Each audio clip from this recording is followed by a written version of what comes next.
Hello friends, मेरा नाम अनुज है। हम बात करने वाले हैं जो रेलवे में यह नया नोटिफिकेशन आया है लोको पायलट का, उसके बारे में बात करने वाले हैं।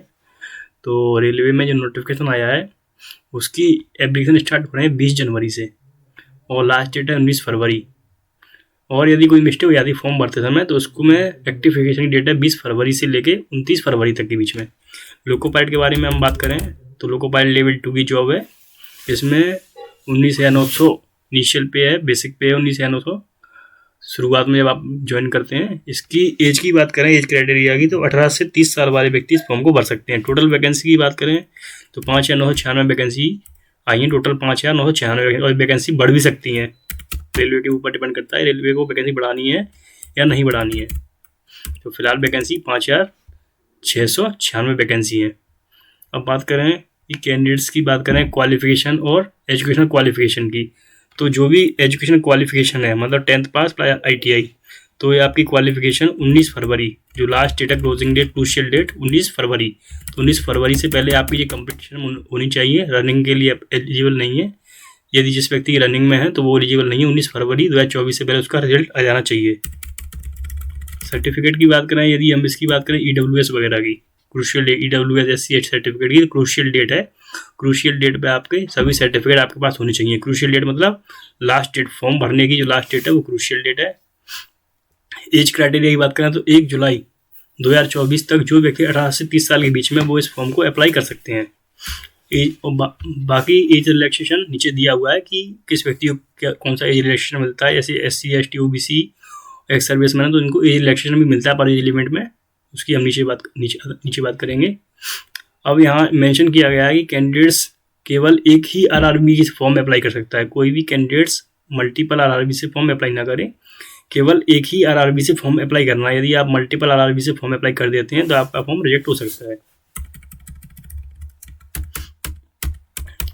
फीस की बात करें, यदि इसकी फीस क्या है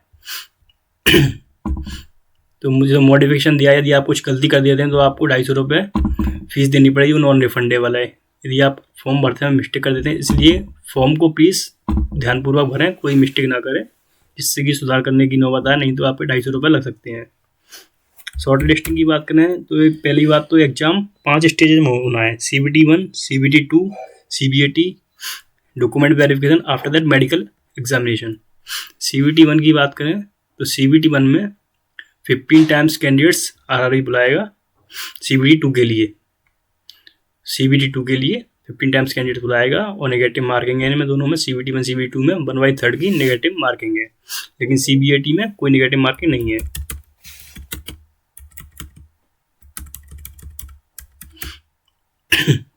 हाँ, यहाँ पे मैंने बताया, आपको पहले भी बताया था कि who submit more than 1 app, जो व्यक्ति यदि एक से ज़्यादा एप्लीकेशन भरता है तो उसकी फॉर्म रिजेक्ट हो सकते हैं। तो कृपया एक ही RRB से फॉर्म अप्लाई करें, मल्टीपल RRB से फॉर्म अप्लाई ना करें।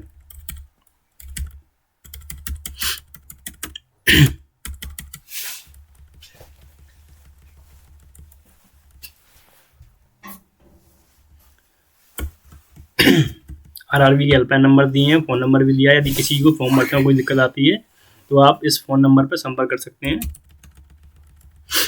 अब फिजिकल फिटनेस की बात करें, इसमें सबसे मेन रहता है मेडिकल स्टैंडर्ड्स, जो कि लास्ट में होगा मेडिकल। तो 6/6 का वजन होना चाहिए, बिना ग्लास पहने हुए आपका 6/6 का वजन होना चाहिए। यदि किसी को नहीं पता है कि मेरा 6/6 है या नहीं है तो अपने नियर बाई ऑक्यूलिस्ट के यहाँ जाकर आप चेक करा सकते हैं कि आपका विजन 6/6 है या नहीं। आपका विजन सही होना चाहिए। विजन सही होने के बाद ही फॉर्म अप्लाई करें।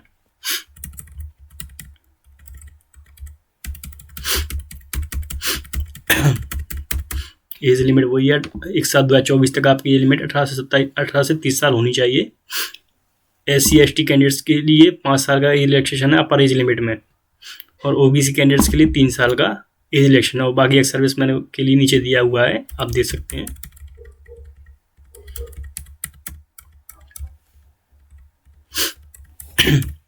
और बात करें यदि एज की, तो जो 18 से 30 साल के व्यक्ति हैं विदाउट एज रिलैक्सेशन नहीं मिल रहा है, उनकी बात मैं कर रहा हूँ, जिन्हें एज रिलैक्सेशन नहीं मिल रहा है। तो अनरिजर्व और EWS कैंडिडेट्स की बात करें तो उनका जो जन्म है 2/7/94 से लेकर 1/7/2006 के बीच में होना चाहिए। इन दोनों डेटों के इंक्लूडिंग होना चाहिए उनका जन्म। ओबीसी की ऐसी बात करें 2/7/1991 से 1/7/2006 के बीच में होना चाहिए। SC/ST 2/7/1989 से 1/2006 के बीच में होना चाहिए। ये अपना एज इलेक्शन के साथ not before upper limit of date of birth not before, ठीक है। तो ये अपनी एज क्राइटेरिया है, दे सकते हैं आप।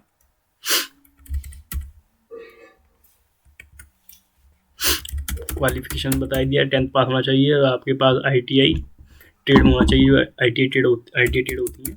अब फीस की बात करें, इसकी 500 रुपये फीस है यूआर कैटेगरी स्टूडेंट्स के लिए, और उसमें से 400 रुपये आपके लिए वापस आ जाएंगे। तो कृपया फॉर्म भरते समय अपना ही अकाउंट नंबर फॉर्म में डालना है। यदि कोई व्यक्ति ऑनलाइन कैफ़े से फॉर्म भरता है, साइबर कैफ़े से, तो कृपया अपना ही उसमें अकाउंट नंबर डालना। इसके बाद में यदि फीस रिफंड होती है तो आपके अकाउंट में आएगी। ऑन अपियरिंग फर्स्ट यदि आप CVT 1 में अपियर होते हैं उसके बाद ही आपकी फ़ीस वापस आएगी। और अदर कैटेगरी बात करें तो SC/ST WS वगैरह के लिए 250 रुपये फ़ीस है, जो कि रिफंडेड हो जाएगी आपको पेपर में अपियर होने के बाद, CVT 1 के बाद। यहाँ एक शब्द वर्ड दिया EBC, तो EBC को आप EWS से कन्फ्यूज ना करें। EBC दिया है केवल फीस रिलैक्सेशन के लिए जिनकी फैमिली इनकम 50,000 से कम है या जिनके पास BPL कार्ड है, तो उनके लिए केवल फीस से संबंधित है जी, फॉर्म फीस से, और कुछ नहीं है। EWS एंड EBC दोनों ही अलग अलग चीज़ हैं।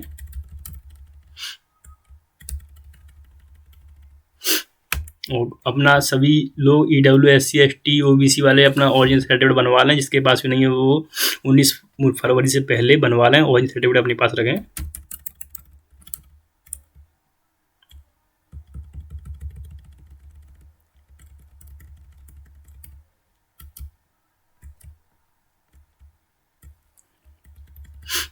रिक्रूटमेंट प्रोसेस बताई दिया मैंने आपको पहले। CBT 1 है, CBT 2 है, CBAT है, डॉक्यूमेंट वेरिफिकेशन है, लास्ट मेडिकल एग्जामिनेशन है।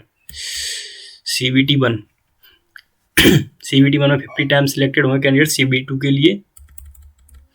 अब पैटर्न की बात करें, यदि हम एग्जाम पैटर्न की बात करें CBT 1 की, तो 60 मिनट का आपको टाइम दिया जाएगा। 75 क्वेश्चन है, 75 नंबर के, और 1/3 की इसमें नेगेटिव मार्किंग है।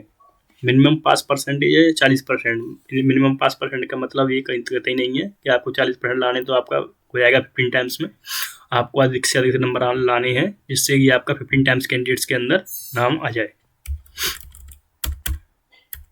सिलेबस की बात करें, मैथ के सिलेबस, मैथ है इसमें Tier 1 में, CBT 1 में मैथमेटिक्स है, रीजनिंग है, जनरल साइंस आएगी, जनरल अवेयरनेस। CBT 2 की बात करें, यदि CBT 2 2 पार्ट्स में होना है, part A and part B।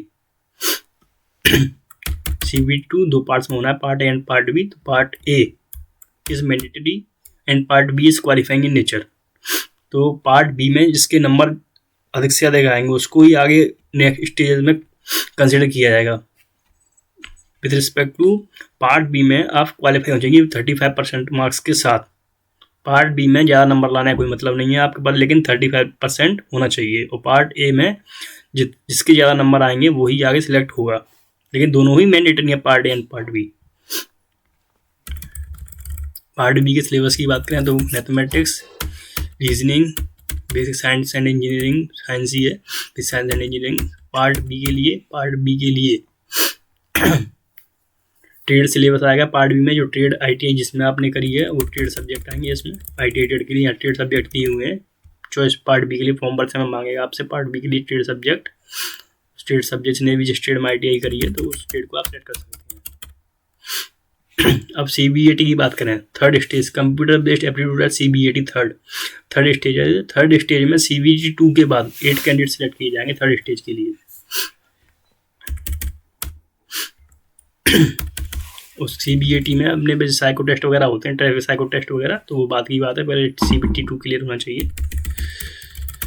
उसके बाद last DVA and then medical. तो थैंक यू फ्रेंड्स, ये हमने आपको पूरी जानकारी बताई है ALP के बारे में। ALP तो आप फॉर्म को कृपया ध्यान से भरें, फॉर्म में कोई मिस्टेक ना करें, नहीं तो आपको 250 रुपये तक देने पड़ सकते हैं बाद में। बहुत सावधानी से फॉर्म भरें। यदि आपको फॉर्म किस प्रकार भरें ये जानना है तो कमेंट बॉक्स में कमेंट करें and then subscribe the channel. Thank you.